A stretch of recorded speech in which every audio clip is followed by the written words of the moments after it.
Hello, everyone, and welcome back to the Hammer Territory podcast. I am your host, Brad Rowland, coming to you on a Thursday. It's almost a holiday edition of the podcast. July 4th will be arriving as we finish up this podcast, and I'm joined today, as I always am, by Scott Coleman. Scott, it's episode 227. There have been a few of these episodes, as well as on our old podcast where we used to do lots and lots of episodes. This is a weird one for me. I got to be honest with you. How are you on a Thursday night? Hello, Brad. Happy early 4th of July to you and everybody out there listening.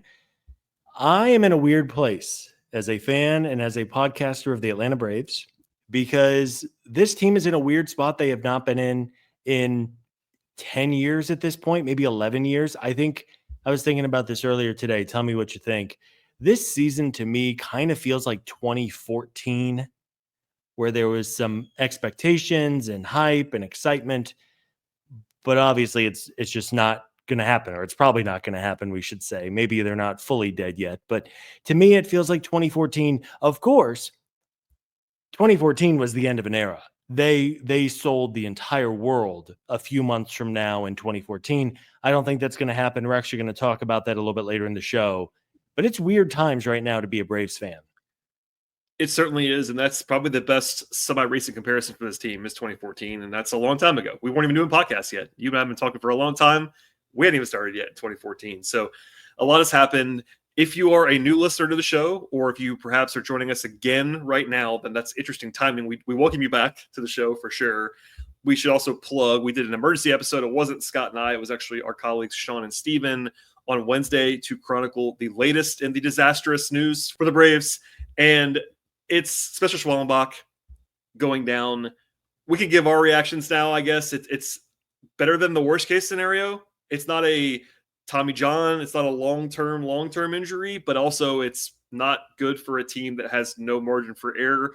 That was covered in more detail than we probably need to do it now. But it seemed like the reaction was, and I'll put words in your mouth, for a lot of people, it was like, okay, now I'm giving up, basically, was a lot of the takes on Wednesday night. Yeah. It was if the Braves couldn't withstand the Chris Sale injury, they really could not withstand the Schwellenbach injury. And to me, I mean, maybe there's a 1% chance that I'm hanging on that this season some miracle is going to happen. But in my eyes, the Schwellenbach injury was basically the nail in the coffin.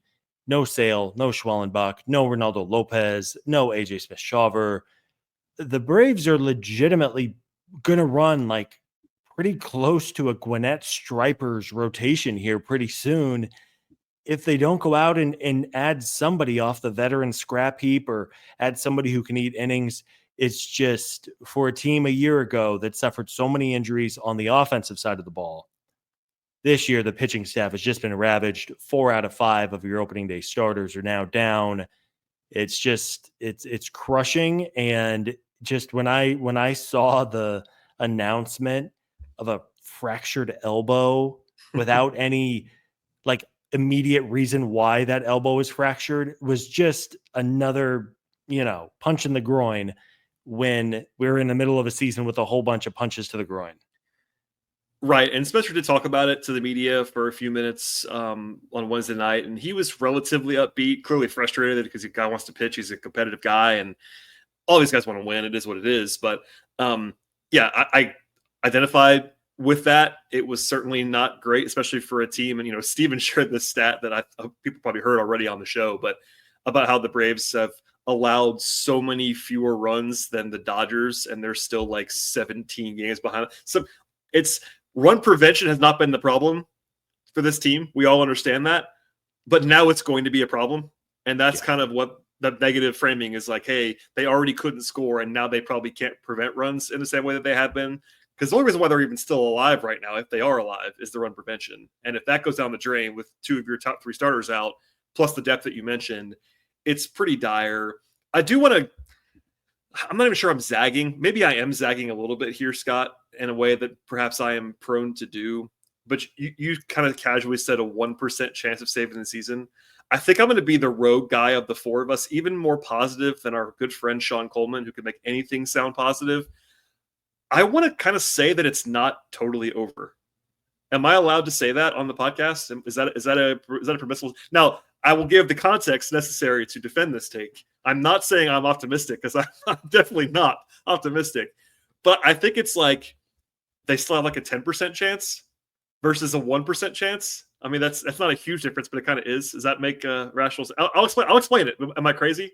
That is a little spicy and a little hot, but let's hear it, Brad. I want to hear. I'm at 1%. I think most people listening or watching the show And I are get it. somewhere in like the 0 to 3%. But I want to hear, lay out your case, defend your thesis here. I do get it again, and I'm going to be very clear. I'm not expressing optimism overall. I feel the same way everybody else does, just with a little bit more nuance, I think. And it's because of, and look, I was actually kind of surprised. I think I was lower earlier today, and then I looked at some of the numbers. And look, I'm not saying that any of this stuff still applies the same way because of what we just talked about with rotation not being where it is. There, even with a loss tonight, and by the way, we're recording after a game on Thursday that was not a lot of fun. It was kind of a perfect Braves game for the season. Even with that loss, I'm looking it up just to make sure I'm not crazy right now. Yeah, the Braves are still at this very moment only, and always a weird word to use, but 7 games behind the wild card right now. It's July 3rd as we're talking. The deadline's in 4 weeks.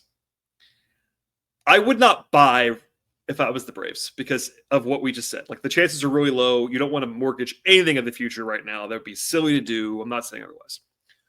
What happens, though, if they, against all odds, quite honestly, and I'm not expecting this, what happens if they play like reasonably well for the next 4 weeks and they're within 5 games of the wild card at the end of July?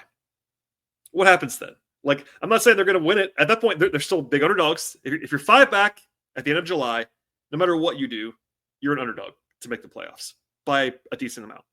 But what if they are? What if they're there? And that doesn't seem implausible to me. I wouldn't project it because of this team's current roster. But like, if they don't sell the world off right now, which I think we're going to get into a little bit more in a second, and they just kind of hit better for 4 weeks, which seems plausible to me. I don't know. I wouldn't buy now, but could you talk yourself into buying in 4 weeks if they're 4.5 games out? No? Okay. If they're 4.5 games back in 4 weeks, sure, I could talk myself into some buying. And not like all-in buying, by the way. Again, this is it. This season is not all-in buying is out the window. Like a month ago, I would have been like, hey, get aggressive. Let's do this thing. That's not on the table anymore. But what if they can like go get a pitcher? Or you know. Sure. I have no confidence they're going to get within 4.5 games. I agree with you, which is why I said 10%. Yeah, I know. We are trying to at least see this from all sides, but I think the season is effectively over with. There's still reasons to tune in. I saw a lot of that back and forth. Oh, the season's over. I'm not watching the Braves, blah, blah, blah. There is still so much to watch. Storyline wise and big picture wise, and things that are going to frankly have a big impact on the offseason and decisions for the front office. So I'm still going to tune in most nights. Maybe I'm not going to tune in on Bryce Elder night, however long this keeps going. But everyone else, sure, why not? I'll check out some baseball.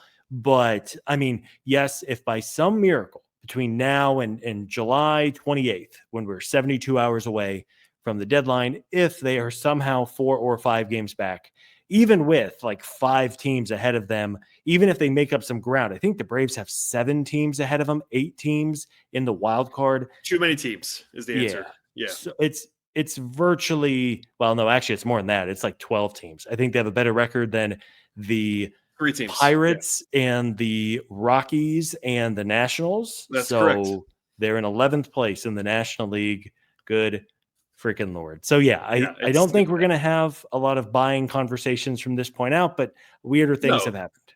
No. And again, I think it's just my natural inclination to be like, all right, it's not over.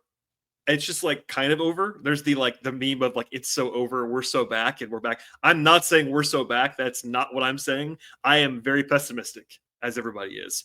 I just think it's like 10% versus 1%. Even now, like, I don't think this is necessarily accurate because of the injury situation that they have right now. But Fangraphs entering today had the Braves with a 17.2% chance to make the playoffs. Pacoda at Baseball Prospectus had 19.9%. So I'm lower than those. Like, that's different than 1. I'm not saying they're right, but like when you have that kind of percentage and they're like pretty good models, it's probably not totally dead, but this might be the last time I try this for a while. I'm not trying to be contrarian for contrarian's sake. I actually believe what I'm saying, but 10% still like horrific. It's not like it's not exciting. Well, what was the Braves playoff odds coming into the season? Like 90% or something Yeah, crazy like that? probably 90-ish on Fangraphs. I didn't look at Pacoda, but yeah, it was. I know at Fangraphs they were the second highest in baseball behind the Dodgers. Yeah, that's out the window, I think, at this point, Scott. Anyway, so we understand it was covered in depth last night by our guys. We feel the same way with a little bit of difference, just a tiny one. It's not. No one's feeling good. This is a situation where the roster's in really bad shape. The rotation's in really bad shape now in a way that it hadn't been before. There's stuff to talk about, and we'll get into it when it comes to Profar coming back, for example. We're going to have at least a brief conversation about a viral topic about Ronald Acuña being traded, Scott. That's coming up in a second against my better judgment. But in a second, we'll get to all that stuff. But first, a word from our partners on the show. All right, Harry's is going to get an award here, MVP in the shaving world. And AJ, if you want to equate it to things that we talk about, it's not expensive.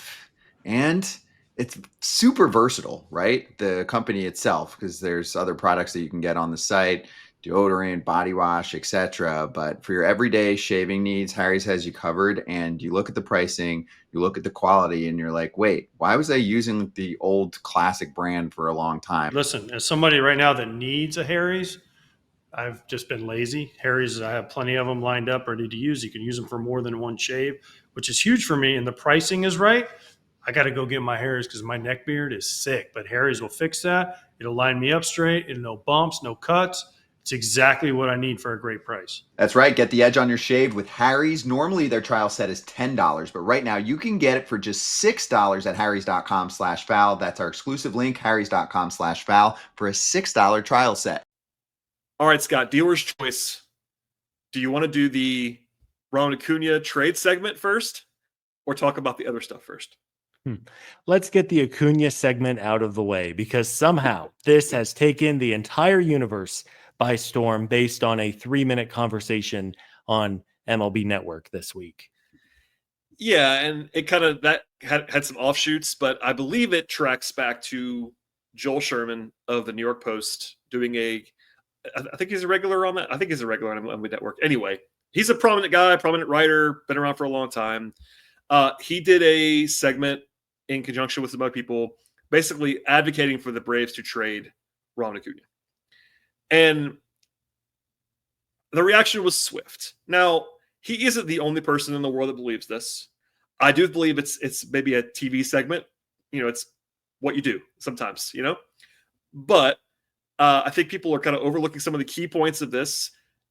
And there is an argument that I could make and maybe will make at some point for some like semi-drastic changes. I think that you could certainly argue that hey, we're never going to trade anyone under long-term contracts bit might have to be over at some point. Like I can see the argument for some like bigger moves, whether you like that or not. Like that should be on the table now. But my personal opinion, I'll throw it back to you, is like Ronald Acuña is kind of separate from that. Even if they were to do a bigger retooling, I would not be trading Ronnie for many reasons, but one of them is that he is signed for 3.5 more years. This is not a Juan Soto situation, or people used to ask about Max Fried when it was like, hey, should they trade Fried? It's like, all right, well, he had 1 year left or whatever. This is 3.5 years remaining on a cheap contract for a top 5 player in baseball. You don't really trade that guy. Like, it seems kind of insane that we're even talking about this, but it's a topic. So what do you think? It is insane that this is being talked about for a couple of reasons. One, the Atlanta Braves are not trading Ronald Acuña Jr. Two, even if the Braves wanted to trade Ronald Acuña Jr., which they don't, I legitimately don't think a team out there could come up with a strong enough package, a strong enough trade package to get 3.5 years, including 4 postseasons of Acuna. We know what it took to get Juan Soto for 1.5 years. It was one of the biggest trades of all time. You're getting Acuna for more than double that. So I was shocked that this caught on so much. You're not trading Ronald Acuña Jr. If you want to have a conversation about Sean Murphy, probably this offseason, that is a real conversation the Braves are going to have. If you want to have a conversation about seeing if you can sell low on Michael Harris, or maybe even crazy enough, is Austin Riley somebody you want to attach yourself to for the next 8 seasons beyond this? Those are all conversations I think the front office will have to have a come to Jesus moment with at some point, but it's not going to be this year or this season, and they're not trading Ronald Acuña Jr. I bet every dollar to my name today, tomorrow, and for the rest of my life, they are not trading Ronald Acuña Jr. I cover the NBA a lot, as people might know. And it would take something like an NBA style, like he'd have to make it like publicly known he wanted to be traded for that to be a topic. You remember Rafael Devers, who Acuna is better than, for the record, and signed to a much more friendly contract, all those things. The only reason why Devers got traded is because he made it weird, right? It was like not a full-on trade demand, but it was like very odd situation. That's why he got traded. Acuna, again, is better and signed to a much better contract. Devers has a terrible contract. That's what I'm saying. Like way better. Like even Soto, who hadn't extended at all, he was in arbitration. He was making, even in arbitration, double what Ronnie makes per season. $30 million a year kind of level. Ronnie's signed for $17 million a year. Locked in. 3.5 more seasons. I'll go as far as to say this. We've kind of, especially when they were supposed to be winning this season, we would have totally dismissed any thought of trading, name your guy, right?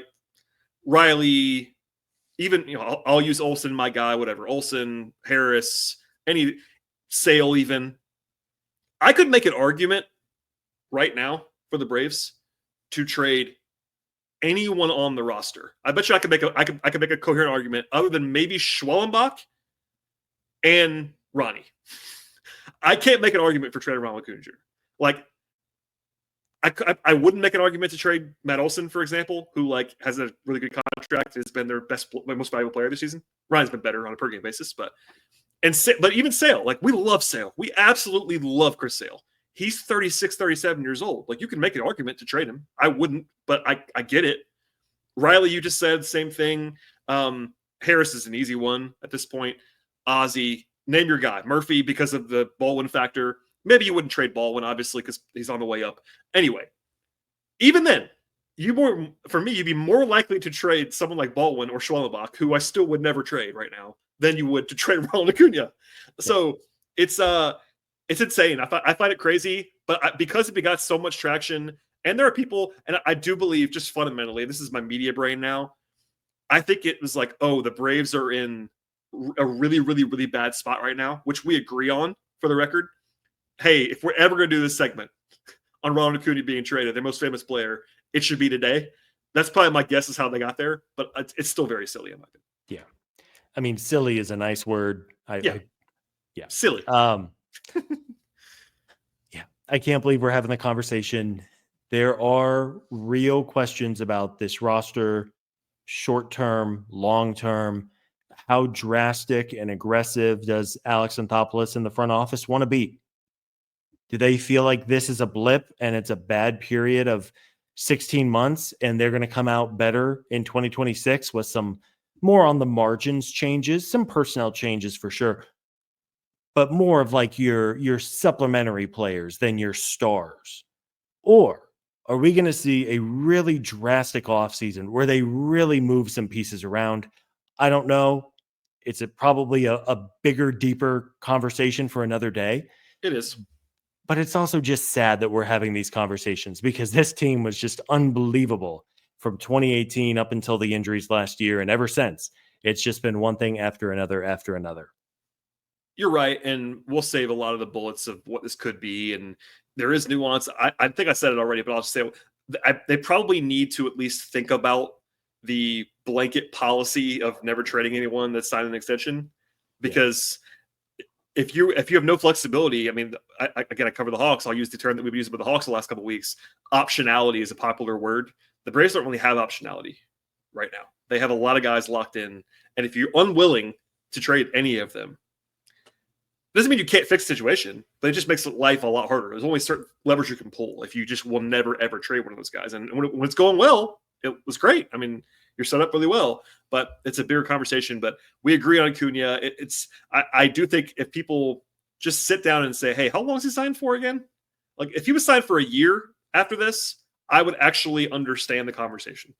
We probably wouldn't be talking about it as like something we would do, but I would at least understand it, because like that's the time you would trade someone like that, is if you are about to really go into a retooling and he signed for 1 year and you don't want to maybe pay him what he's gonna get. That's different. That's not where we are. He's signed for 3.5 more seasons. Yeah. We good? Not getting traded. I don't think a team could trade for him even if they wanted. I'm sure every 29 teams would love to trade for him. But everyone would call. One day when we're bored, maybe it'll be in August if things go poorly. Maybe we could figure out like what's the best possible offer a team could make for Ronald Acuña, and would it be good enough? And the answer is probably no. The answer is no. Maybe I'll do this if I'm bored. I legitimately don't think, like, take the best farm system in baseball, or maybe just the most top-heavy farm system in baseball. Could you come up with a player package to get 3.5 years of Acuna? I legitimately don't think you could. Yeah, I think we're on the same page. We'll probably save like the reasons to watch the Braves podcast for later if we need it. If they just could, obviously, if they really, really, really fall out of it, it's on the table now in August, September. We'll be talking a lot more about minor league guys and whatever else. So put that to the side. But we should at least mention there was a real news item that got kind of buried because of the Schwalbach injury and everything. Profar is back now, and he looks good. He was looking good in Gwinnett. He's played well so far. He homered tonight as we're talking on Thursday. That should have been a big story. It still was. Like he apologized to his teammates. That got reported on as he arrived back in Atlanta. You know, it's mixed reaction, as you might expect from the fans. That makes total sense. He put them in a terrible spot this season. We've covered that ad nauseum. But I think it's a story that he is back for both now, but even less so now and more so for the future, because he is signed for 3 seasons. And for me, putting this season on the back burner a little bit, it would be really nice for the Braves and optionality, flexibility, planning, all of these things, if he wasn't an albatross contract. So if he comes back and plays well and the way that he is right now and hits, if you wanted to trade him, you probably could. I'm not saying they're going to do that, but they probably could. If he comes back and he's bad and he has the PD suspension, you can't move him and he's stuck on your books and all those things. So that's a bigger picture. Like if you are one of those people that have given up on the season, I don't blame you, number one. But number two, the Profar return actually still matters because he needs to be good for like every other reason. Yeah. Oh, it absolutely matters. And it's just 2 games, but it's been encouraging. 2 home runs, 1 from the left side, 1 from the right side, which is great to see. And Profar was crushing the baseball in Gwinnett. And I think it's only natural to have a ton of skepticism when a player has a career year and then gets popped for PEDs. It was the same conversation we had on the show. It's probably the same conversation everybody listening to the show has with their friends or family or whoever it is they talk about the Braves with. But the reason that we also like the Profar signing in the offseason were because of some of the swing adjustments and mechanical adjustments that he made, which made it feel a little more real. Now, how big of a role did the PEDs have in him being a silver slugger a year ago versus the swing and just having a good year overall? We'll probably never know. But at least so far, it's been early returns. If Profar came back and he was 0 for 8 with 4 strikeouts, you can imagine what the reaction would be from the fan base. But Jurickson Profar, a very important player for this team, because if he can show that last season was any bit of the norm going forward, that's a really good bat to have somewhere in the top half of your lineup. And God knows the Braves could use a couple more of those. Yeah, they really could. And again, it's like you said, it's 2 games.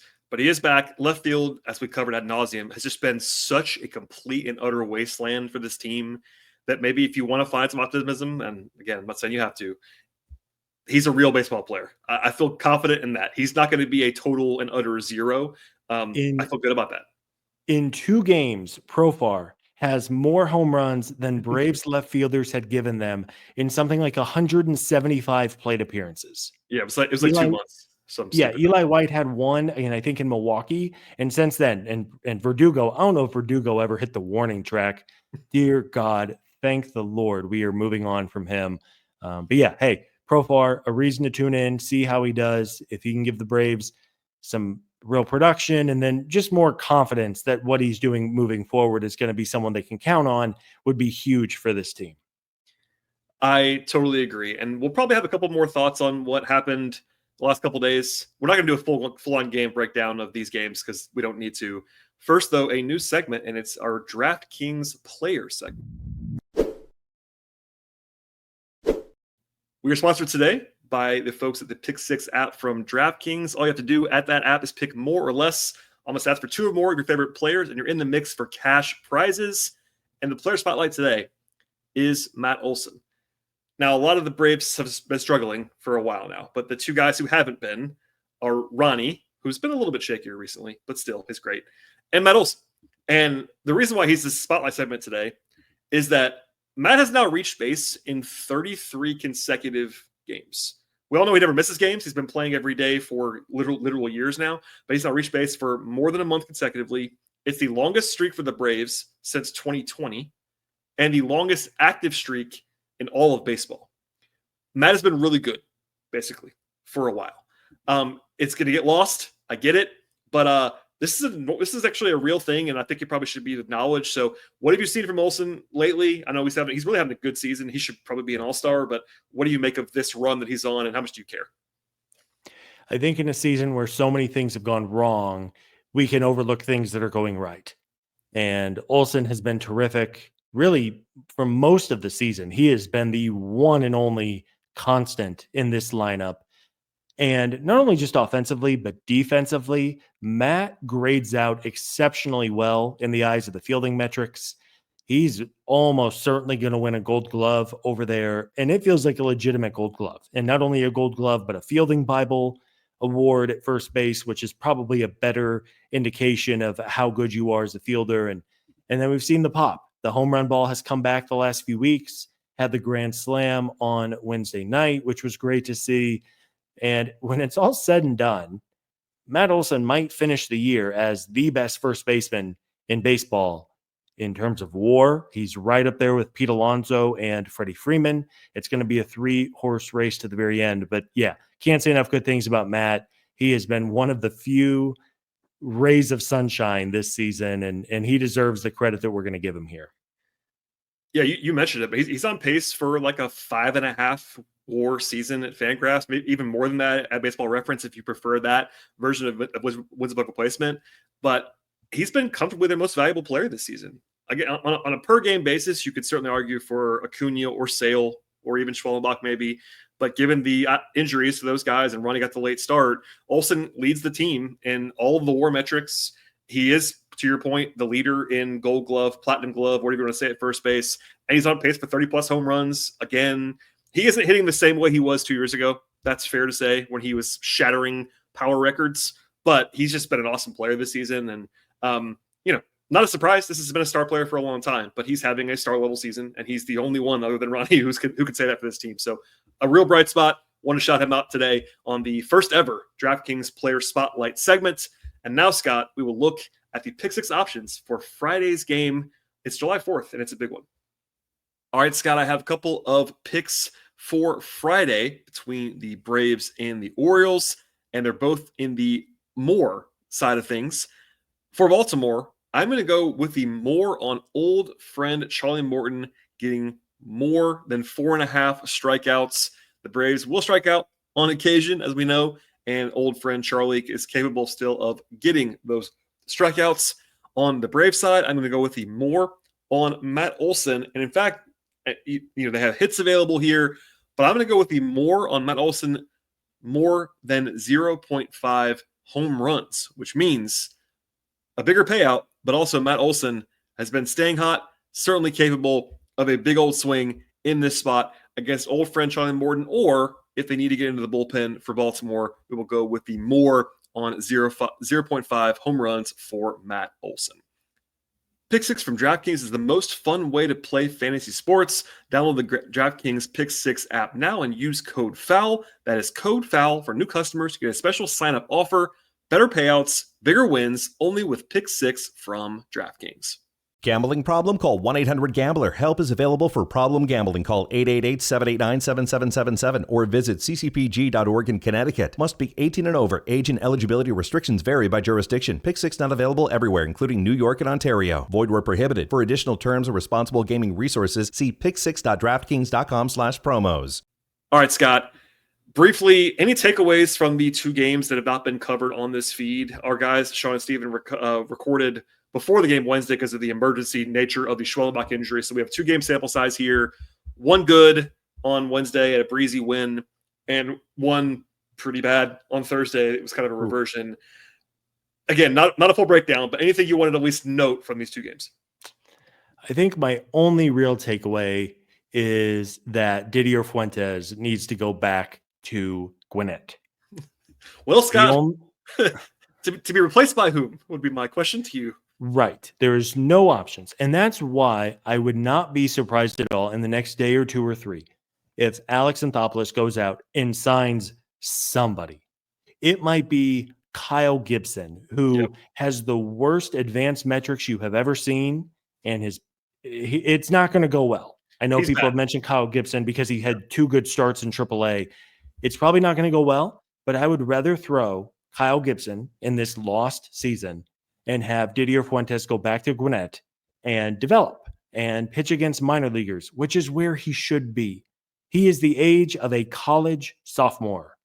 Most of the kids who played in the College World Series a few weeks ago are older than Didier Fuentes. How many of those kids in the College World Series could come up right now and have an impact in the majors? 0 is the true answer. So I'm more focused on Didier's long-term outlook. I know the Braves are in the most dire of situations here and they don't have other options, but just pick someone out of a hat. I would rather see Jackson Stevens for 3 innings than I would Didier go out there and have to throw 90 pitches in 3 innings. That is not what we need. God forbid you get an injury to that kid and you stunt his development.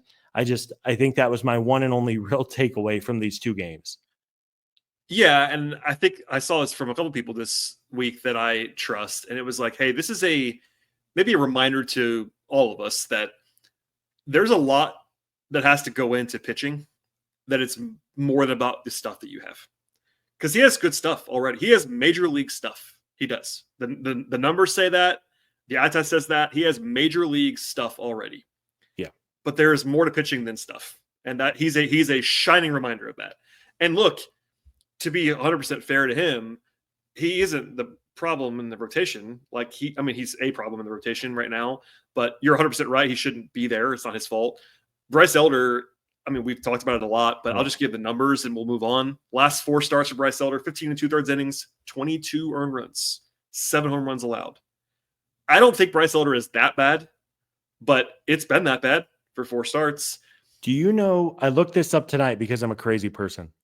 Do you know what Bryce Elder's ERA is since the 2023 All-Star game? I used to have this bookmarked almost, but it's probably in the high 5s. Oh, nice. 5.98. So 6. Yeah, that is really, really not good. And I don't know if he's better than that. He's better than the guy who's been the last 4 starts because no one's this bad, but he might be a true ERA in the 5s guy. And that's a fringe major leaguer. And I feel bad. He was, he's always shown some flashes, but the stuff's not good enough. And we all know that, but I don't want to pile on Bryce. He's not the only problem. He's just not very good. And right now they have 2 guys they have 2 guys that are active and healthy who we know are competent major league starters. It's Strider and Grant Holmes. You mentioned before, by the way, in the Olsen segment, how it gets lost sometimes when things are going bad, some of the good things. Grant Holmes has been a freaking revelation. And no one cares. And I get it, but he has been really good. He has an ERA like 3.4 this season. That would have been a dance in the streets number coming into the season. It just hasn't mattered. Yeah. Grant Holmes is the man. What a cool story. He's been awesome. 10 straight starts, 3 runs or less. That Crazy. Is all you can ask for a pitcher who was making his major league debut about this time a year ago. His debut, he was 30 years old and he made his major league debut. And now he's been one of, frankly, the better, more consistent starting pitchers in the National League this season. Really a great story. I know every time it's the same damn story. Grant Holmes, 7 innings, 6 innings, 1 run allowed, 9 strikeouts, 800 whiffs on his slider because that slider is so good. And the Braves lost the game 2-1. It's the same story every single night. It's not a lot of fun. Unless you have more to add on these games, and I kind of doubt you do. We'll look ahead a little bit to some stuff coming up over the holiday weekend. It was already announced that Ronald Acuña will start the All-Star game in Atlanta. Glad about that. He's in the Derby as well. I hope he wins it. People will be excited to watch that no matter what. Be a lot of Braves fans there, as they should be. I think Olsen should be an all-star. I think he will make it, if I had to guess right now. If you look at a lot of the way the voting works, like he's at the top of the war leaderboards, etc. I think he should make it. I don't know if he's not a lock, but I think he should make it. Sale and Schwallenbach are deserving all-stars. They just can't pitch in the game. So maybe they'll get the nod knowing that they can be replaced. We'll see. Maybe. Yeah. But that gets announced. At least I'll bring it up now. The rosters are fully announced on Sunday. So between our show today and our next show that's scheduled anyway is Sunday, we will know who the All-Stars are. And that's coming up on the horizon. I mean, again, it's in Atlanta, so it's a bigger deal than it would. Normally, we're not huge All-Star people on this show, but it's literally happening down the street from my house. So it's like, hey, All-Stars. Yeah. And the Home Run Derby is shaping up to be really, really good. Agreed. Acuna is in Cal Raleigh. If folks don't know him because he plays in Seattle, he is a catcher who hits the absolute piss out of the baseball. He might hit 65 home runs this year. Cal Raleigh you just said it, is a catcher. He has 33 home runs on July 3rd. He's a catcher. He's not even playing every day.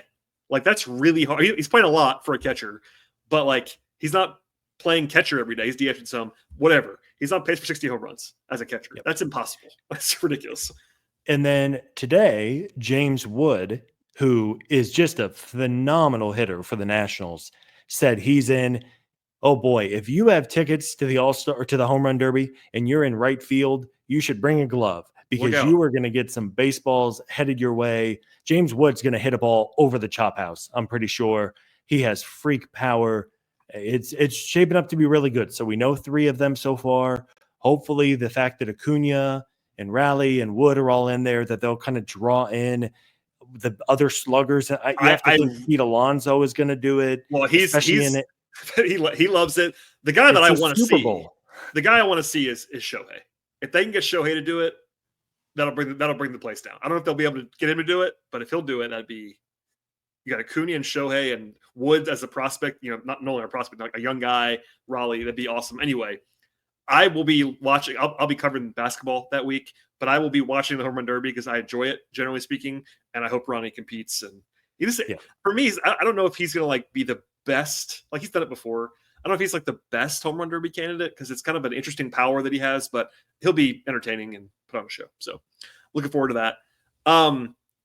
The other thing that's kind of noteworthy for mostly the future, Joe Jimenez got captured throwing either a bullpen or something of a bullpen this week in Atlanta. Obviously he's been out for a long time. We all talked about this in the winter. He might be out for the season. We don't know. He did kind of say, I think it was Bowman, maybe August for Jimenez.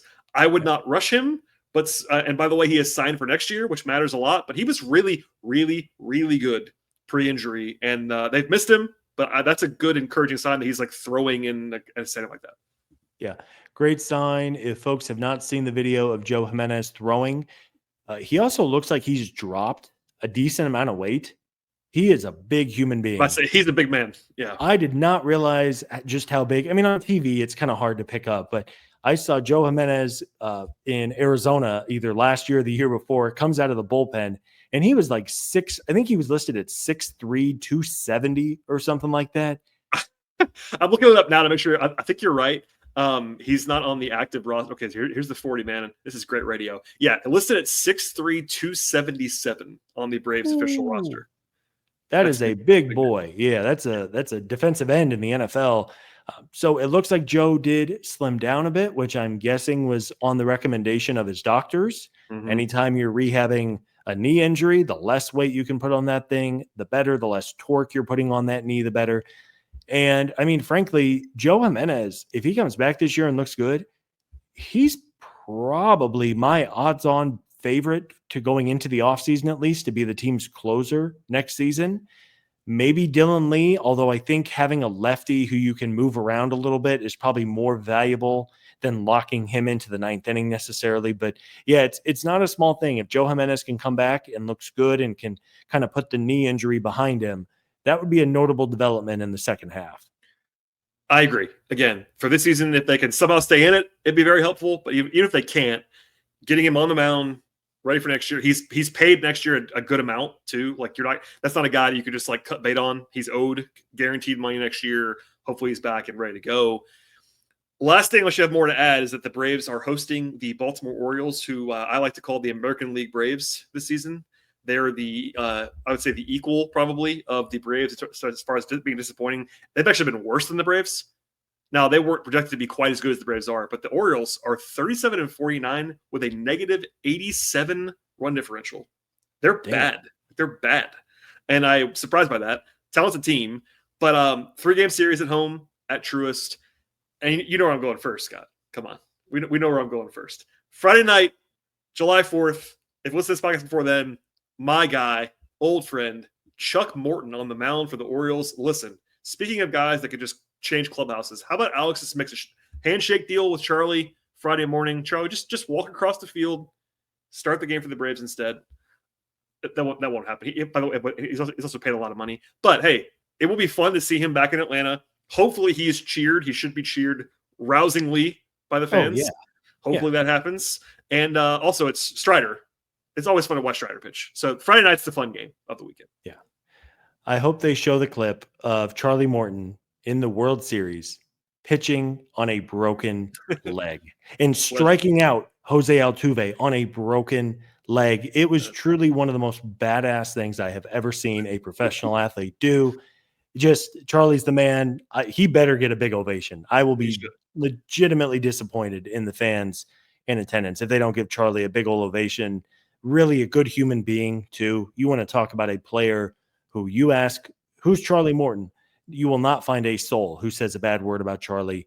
And hey, you know what? Orioles, giant disappointment. I think the American League Braves is the perfect name for them. Somebody's got to win these 3 games, and who knows? Maybe the Braves will take 2 out of 3. Maybe they'll finally win on a Sunday. Wouldn't that be nice? Yeah. Well, although I will say, I'm not we don't know who's hosting the show on Sunday. You'll be here. I don't know if I will be, which it'd be perfect if they were to win, because then I wasn't here. But hey, I'll take it if they win. That'd be fine. Yeah. So we'll take it. We'll see. Kind of if you would have said Scott and Brad 4 months ago, pick some of the series that you're circling on the calendar, I think we probably would have both picked this series. It's July 4th, Orioles, like fun young team, Gunnar Henderson, all these guys coming in, Adley Rutschman, Charlie Morton, and they're bad, and so are the Braves. So that's tough. But hey, it's holiday baseball. I wish it was an afternoon game. This is one of our like weird things. I just wish it was an afternoon game. I just do. I know it's Friday. I get it. It's like Memorial Day. The Braves didn't play on Memorial Day. It's like, what are we doing here? Who's scheduled these games? Fireworks, maybe they want to do a fireworks show afterwards. That is definitely why. That's definitely why. All right. Well, we've covered lots of things on this episode. We've saved some bullets for later, talking about like what to watch for. I saw lots of arguments today about the Braves should just like tank now and try to lose. If this was basketball, I would probably argue that exact point. In baseball, it's just not worth it, in my opinion. The draft capital, all that's just not the same calculus. Yeah. But at least I get it, and that's a weird place to be too. Speaking, just a weird episode all the way around. Hopefully people enjoyed it. Hopefully people will hang out with us no matter what the next few months. We won't stop doing shows. They'll be a little bit different than if they fall out of it. They'll be a little bit different. Probably a little bit more big picture, some more young guys and future facing. But we're not going to stop talking, Scott. So I look forward to talking to you much more throughout the summer. That's right. Win or lose, good or bad, we do a show. We will continue to do shows.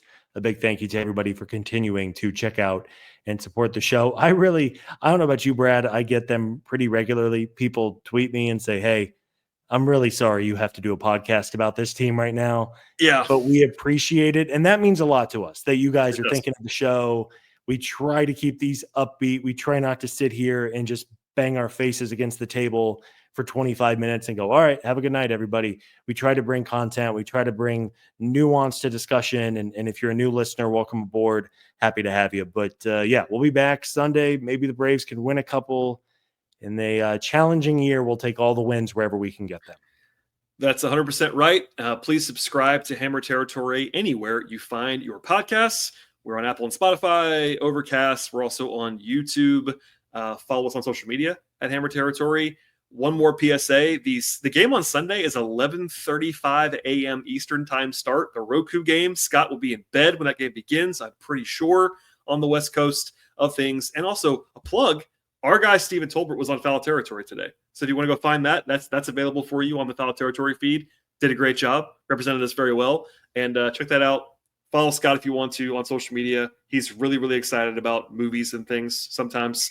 Arizona basketball. He's at Scott Coleman 55. I am at BT Rowland. Mostly basketball talk now, but alas, follow us there. Thank you sincerely, though, for listening to the podcast all the time and throughout the rest of the summer. And we'll see everybody next time.